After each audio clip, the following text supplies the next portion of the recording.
Les amis, on ne brûle pas une maison entière pour tuer 2 rats. Je connais personne qui va le faire.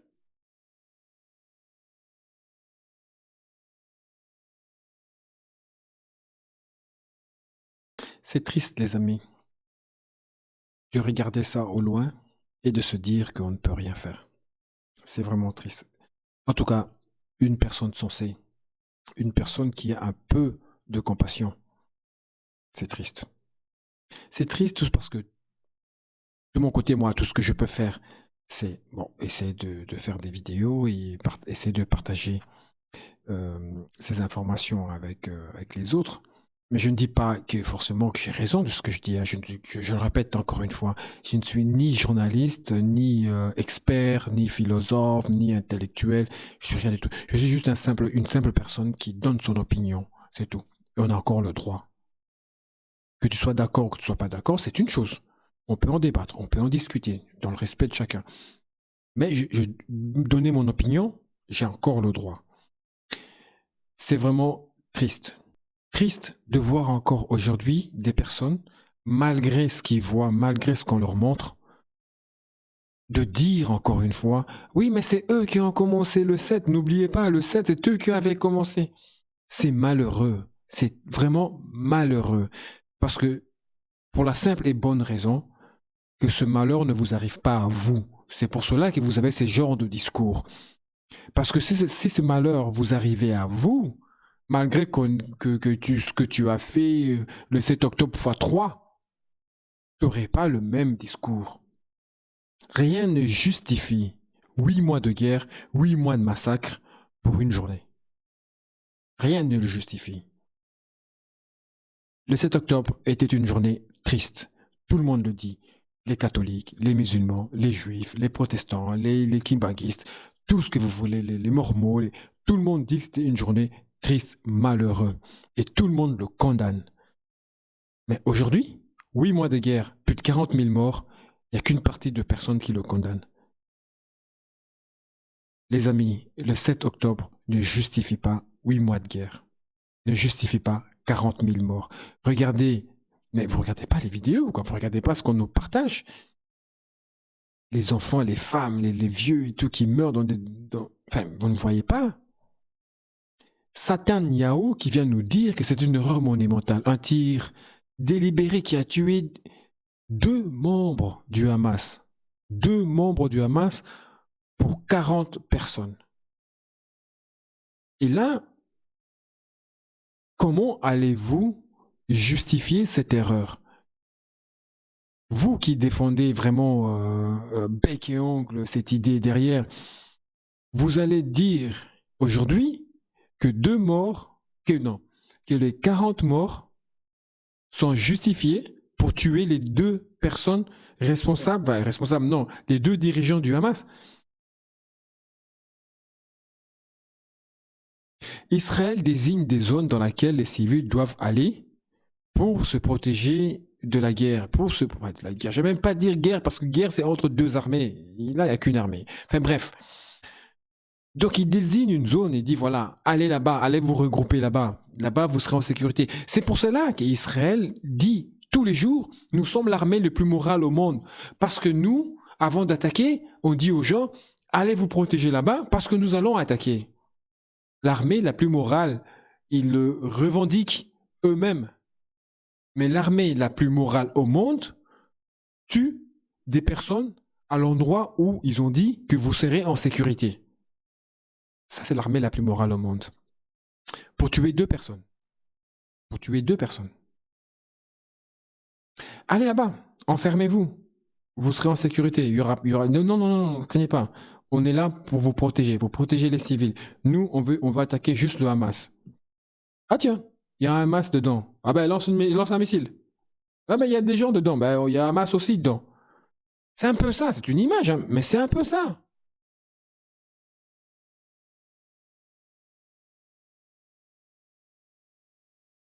Il frappe pour tuer 2 responsables du Hamas. Mais comment peut-il parler d'accident tragique? Car en visant les 2 personnes dans une zone habitée, comment pensez-vous à un seul instant que cela ne fera que 2 morts?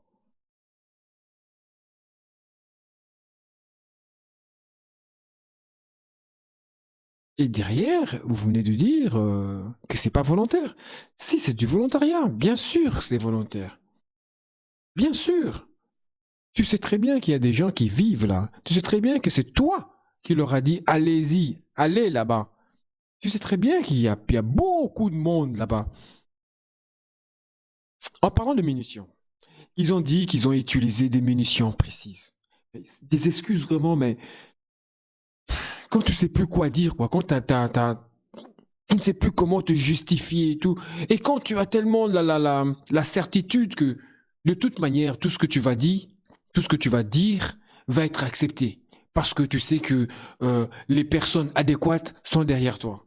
Donc, en fait, tu t'en fous. En fait, même des excuses, tu t'en fous. En fait, tu donnes n'importe quelle excuse. Parce que tu sais que tu vas être protégé par les puissants, ils sont là, ils veulent que tu sois là, ils veulent que tu mènes la guerre, ils veulent que tu élimines ces gens-là, même s'ils ne le disent pas, parce que s'ils ne le voulaient pas, il y a longtemps, il y a des nations qui seraient déjà levées, oh, oh, oh, ça suffit, oh, arrête tes conneries. Moi, je dis juste ce que je pense. S'il y a des nations qui ne se lèvent pas réellement, ouvertement, c'est que quelque part, ils veulent que ça continue. Alors, je reviens à mon histoire de munitions. Est-ce que vous pouvez me citer une seule arme moderne qui tombe du ciel, qui ne tue que 2 personnes? J'aimerais bien que Sal ou Satanyahu ou Habib ou Topico, j'aimerais bien que ces gens-là, tous ceux qui soutiennent ce génocide, qui sont d'accord avec l'extermination de de ce pauvre peuple, j'aimerais bien que vous me citez une seule arme qui tombe du ciel et qui ne fait que 2 morts parmi une population, parmi des habitants. Bon, d'accord, s'il y a deux ploucs dans le désert, oui, n'importe quelle arme, tu auras que les deux, hein, même une bombe atomique, tu auras que ces deux-là. Parce qu'on peut aller plus loin. Comment peux-tu viser des personnes avec, avec un type de munition qui laisse des flammes derrière elles? Ça, c'est la première chose. Pour tuer 2 personnes cachées parmi des dizaines, des milliers de personnes. D'autant plus dans une zone infestée des matériaux inflammables. Donc toi, tranquille, tu prends une arme avec des munitions précises, tu le lances dans une zone où il y a une population dense pour tuer 2 personnes en sachant qu'il y a déjà des femmes et enfants autour. Parce que vous le dites vous-même que le Hamas se sert de la population gazaoui comme bouclier. Donc vous le dites vous-même, vous le savez. Si on se fie à vos dires, donc vous le savez. Mais délibérément, vous lancez quand même une arme. Donc, vous vous en foutez au fait. Donc au bout, ça veut dire que je m'en fous, je tire, je m'en fous du dégât que je vais faire, du moment que j'ai atteint mes cibles. Les amis, on ne brûle pas une maison entière pour tuer 2 rats. Je connais personne qui va le faire. Combien de civils allez-vous tuer? Parce que jusqu'à présent, c'est bien beau, hein, quand tu poses-leur la question. Combien de soldats Hamas vous avez tués? Vous allez voir. Ils vont sauter sur les chiffres. Quand tu lui demandes combien de civils palestiniens avez-vous tués, il n'y a personne qui te répond. Personne. Il ne te répond pas. Alors combien de civils allez-vous tuer pour atteindre les dirigeants ou les soldats du Hamas? C'est quand allez-vous décider que, ouais, bon, maintenant je pense que on a exterminé le 3/4, par exemple, du Hamas. C'est quand? À quel moment? Moi, je dirais qu'une chose, ils profitent de cette idée du Hamas qui répondent euh, dans l'opinion publique et du fait qu'ils sont protégés par les États-Unis, les puissants au monde, et certains pays quand même occidentaux aussi. Ils profitent de cette idée, cette idée-là pour derrière exterminer la population. Parce que ce qu'ils viennent faire là, à Rafah, excusez-moi, c'est profiter de l'idée qu'il y a des soldats, du personnel du Hamas. En même temps, si on peut diminuer la population de 40 personnes, c'est toujours bon à prendre. Hein. Et pour moi, c'est ce que je vois. Parce que sinon, tu le fais pas. Sinon, si tu veux vraiment aller tuer ces deux personnes-là, tu lances une attaque au sol alors. Mais tu ne lances pas quelque chose qui vient du ciel, en sachant qu'ils sont dans une population bondée du monde. Vous le dites vous-même. Ils se protègent. Ils se servent de la population gazaoui comme bouclier. Vous le dites vous-même. Mais vous lancez quand même une bombe.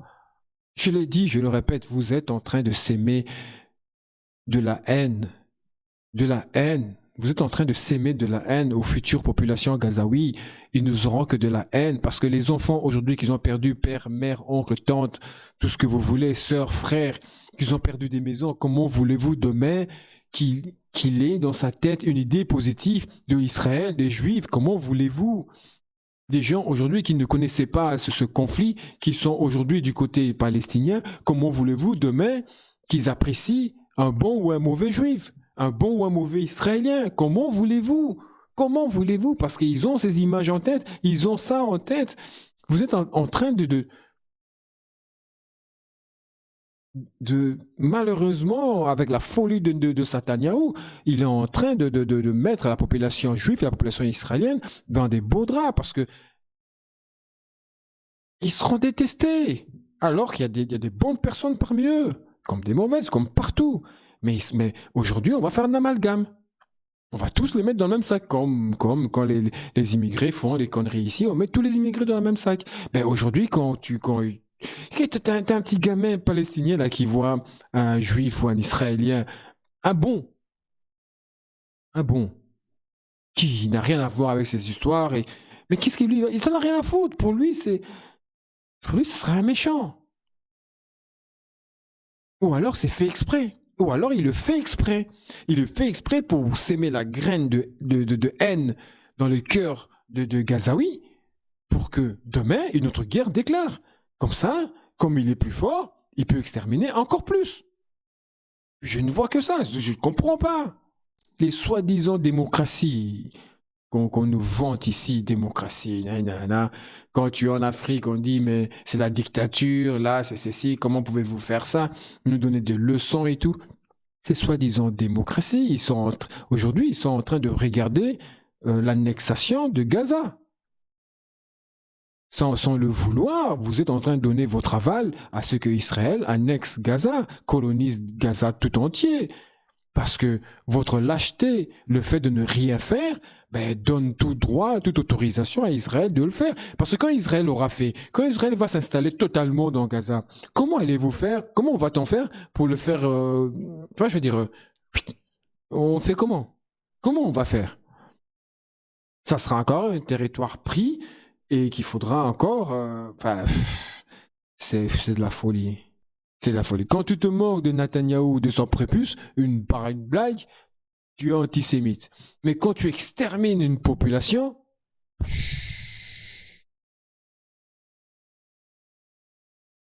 quand tu attaques Meyer Habib, quand lui, Meyer Habib, attaque David Guiraud, on voit très bien que c'est lui qui a commencé. Il ose dire que il m'a traité de gros porc. Est-ce que vous savez que gros porc c'est le pire insulte antisémite qu'on peut dire à un juif? Mais arrêtez un peu vos trucs antisémites là, vous commencez à nous saouler avec ça. Antisémite par-ci, antisémite par-là. Quand tu manges du riz, t'es antisémite. Tu avales de l'eau, tu es antisémite. Tu fumes, tu es antisémite. Arrêtez, vous nous saoulez avec l'antisémitisme. Et commence à avoir marre de vos histoires d'antisémitisme. L'excuse parfaite là. On te traite d'imbécile. Tu sais que la première insulte que Hitler a dit à un juif, c'était imbécile. Non mais faut arrêter quoi. Gros porc, première insulte d'antisémitisme. Mais il faut arrêter. Hein, trouver autre chose. Trouver autre chose franchement. Trouver autre chose. Moi je vous dis, hein, toute personne qui est encore en train de défendre cette attitude d'Israël, ce crime d'Israël, est un criminel. Est un criminel. Comment osez-vous encore défendre Israël après ça? Mais après ce tir à Rafah, qu'est-ce que vous pouvez dire? Ah, c'était une erreur qui a tué 40 personnes. J'allais dire un gros mot, mais bon. Franchement, comment arrêter cette guerre? Le conflit, c'est pas demain la veille qu'elle s'arrêtera, mais au moins cette guerre-ci. Comment? Ah, franchement, il faut arrêter. Les États-Unis, là, pourquoi ils font rien? Les Joe Biden, là. Moi, je suis persuadé que si demain les électeurs lui disent, écoute, soit tu dis à Israël d'arrêter la guerre, soit nous, on va élire Trump. Et là, vous allez voir, il va bouger son cul. Là, vous allez voir, il va bouger son huc, je vous jure. Parce qu'il veut absolument être réélu. En plus, les Américains donnent de l'aide. J'ai vu hier à la télé, j'ai vu qu'ils apportaient de l'aide par bateau et tout pour les réfugiés gazaouis. Mais c'est quel genre d'aide là? Tu viens apporter de la nourriture et tout, et derrière tu fournis des armes. Donc nourrissez-vous, soyez en bonne santé, comme ça on peut bien vous tuer. Mais tu apportes de l'aide, derrière tu fournis, c'est toi le fournisseur numéro un de notre massacre. C'est quoi ce type de aide? C'est quoi cette... Oh, mais enfin, bref. Seul un cessez-le-feu peut ramener les otages. Seul un cessez-le-feu peut protéger la population israélienne. De toute manière, s'il n'y a pas un cessez-le-feu, il y a un moment donné, Israël va être imposé. On va finalement, forcément, parce que ça commence déjà. Doucement, ça prend, c'est doucement, mais bon, on voit comme un petit étincelle. Donc, finalement, un cessez-le-feu va être imposé à Netanyahou, et là, dans ce cas-là, il aura tout perdu, parce qu'il n'aura pas exterminé Hamas, et il n'aura pas récupéré ses otages. Donc, la meilleure des choses, c'est de faire un cessez-le-feu maintenant, et commencer à négocier le retour des otages. Comme ça, la population gazaoui souffle un peu, quoi. Rappelons-nous, mes amis, rappelons-nous ce que Netanyahou disait. Hein. Il disait qu'il allait réaliser la prophétie d'Isaïe. Alors, c'est quoi la prophétie d'Isaïe? C'est reconquérir les limites d'Israël de l'Ancien Testament. Mais quand lui cite ces mots-là, est-ce que vous pensez vraiment que ce type est en train de venger les morts du 7 octobre? Mais quand lui cite ces mots-là, il n'est pas dans la riposte. Il n'est pas dans la riposte. Il est dans la conquête. Les amis, c'est avec tristesse par rapport à ce qui est arrivé à Rafah que je vous quitte. Les amis, si tu as aimé la vidéo, un petit pouce j'aime, un petit commentaire, partage-la. Si c'est la première fois que tu débarques dans la famille, abonne-toi, ça fait toujours plaisir. Ciao.